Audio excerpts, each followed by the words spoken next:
happy. This is what you came for. Lightning strikes every time she moves.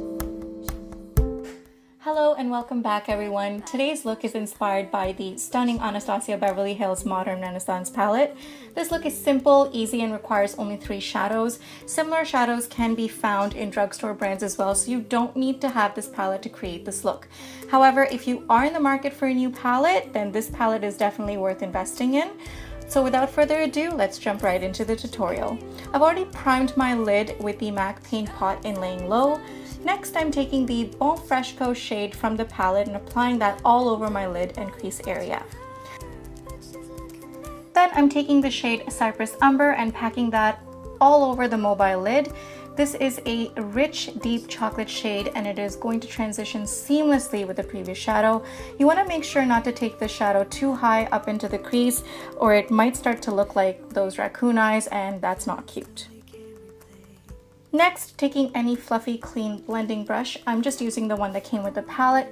I'm going to blend out the crease and outer V area, making sure there are no harsh lines and so that the product melts right into our base shade. For highlight, I'm taking the shade Tempera from the palette on a clean blending brush and applying that onto my brow bone. For my brows, I'm using the Anastasia Brow Definer in Chocolate. Using short strokes, I'm feathering the sparse areas for a natural yet defined look. Next, I'm taking the Inglot Waterproof Gel Liner in Black and creating a thin line close to the lash line. I will also be taking this down to my waterline. This liner, you guys, is the blackest, most amazing liner I've ever used. It glides on easily, however, you do have to work fairly quickly as it dries fast, but however, when it does dry, it is budge proof and waterproof. Moving on to the face, for primer, I'm using the Nivea Men's Sensitive Skin Aftershave Balm and applying that all over my face. Nikki Tutorials swears by this and she did a review on it. I will link her video in the description box below, so please be sure to check it out. Next, I'm going in with my NYX Conceal, Correct, and Contour palette in Deep. I will be using the orange corrector first to cancel out my dark circles, and then going in with the yellow corrector to brighten the area. You only want to use a small, thin amount, otherwise this will start to crease, and let's be honest, that's not cute. For my complexion, I'm using the Too Faced Born This Way foundation in Honey and dotting that all over my face. Normally I'm in the color Sand, but since I have a bit of a tan, Honey is kind of like my summer color. Even though it looks light on camera here, it's actually the right shade off camera. Then I'm taking a damp beauty blender and I'm just going to bounce that right onto my skin. The combination of this foundation and the damp beauty blender is absolutely divine. The product just melts right into your skin. If you don't have a beauty blender yet, I don't know what you guys are waiting for. Please do yourself a favor and pick this bad boy up. You won't regret it. For highlight, I'm going in with the LA Girl Pro Concealer in Pure Beige and going to be applying it right underneath my eyes, the bridge of my nose, center of my forehead, mouth, and chin to brighten the area where the light would naturally hit and bring out those features. I finally got my hands on this stuff and it wasn't easily available in Canada for the longest time. I couldn't find it in stores anywhere in the GTA, and finally I saw it in a shop in Bramley City Centre about 2 weeks ago. So I just had to pick it up for myself and try it out. This is the first time I am using it and I must say I'm very pleased with the product. It blends out easily with a damp beauty blender and is comparable to most high-end concealers without breaking your wallet. This was around $9.95 Canadian plus taxes. I know that the States is a lot cheaper. However, recently nailpolishcanada.com has it for $6.99. I will leave the details of the store and website in the description box down below for my fellow Canadians if you guys are interested. Next, I'm taking the Laura Mercier Translucent Setting Powder and my trusty beauty blender to lock in that cream highlighter so it doesn't melt off my face halfway throughout the day. Always remember, if you use any cream product, applying a powder on top improves its longevity and the skin appears smooth and fresh.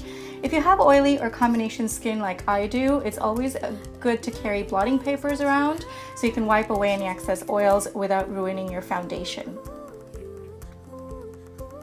Now going back to the eyes, I'm taking a small smudge brush and dipping it into the Cypress Umber shade in the palette and gently tapping it onto the lower lash line. Then I'm taking the Bon Fresco shade on a pencil brush and lightly smoking out the bottom lash line to pull that look together.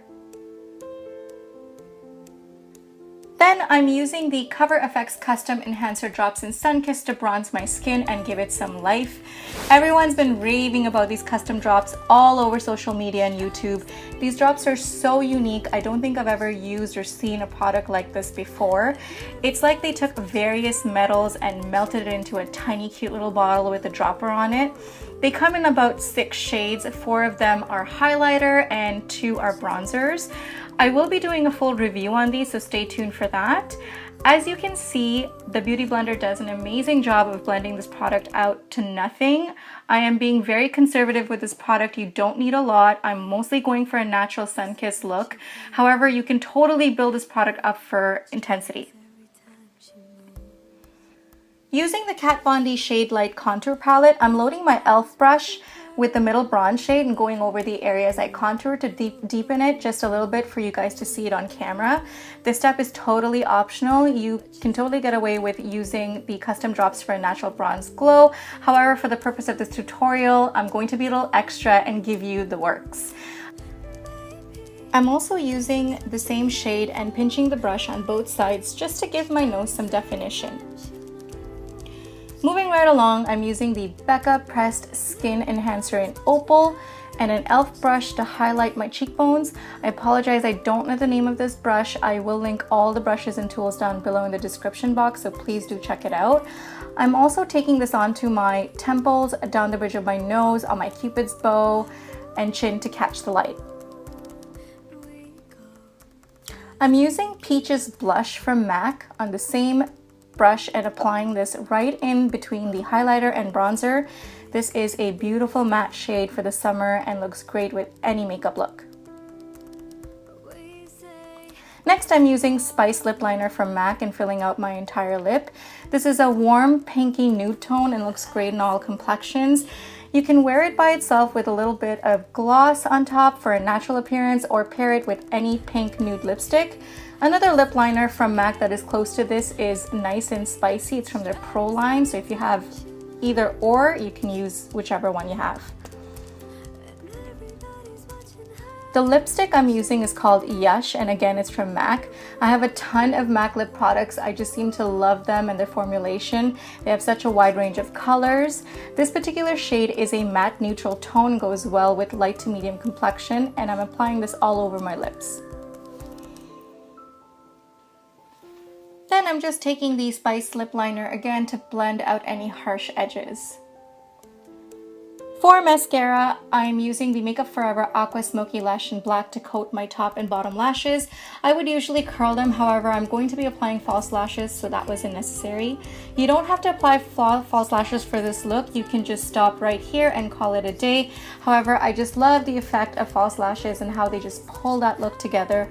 I applied the lashes off camera, but it's listed in the description box below. And here is the final look. As you can see, the lashes added just a little bit of drama and dimension to the eyes, but yet keeping it very simple and wearable. I really hope you enjoyed this tutorial as much as I enjoyed filming it. I encourage you to try this look out and let me know how it turned out. Your thoughts and suggestions are always welcome, and I will try my best to deliver. You guys know the drill here on YouTube, so please don't forget to like, comment, and subscribe. Thank you so much for watching, and I will see you in my next video. Ciao!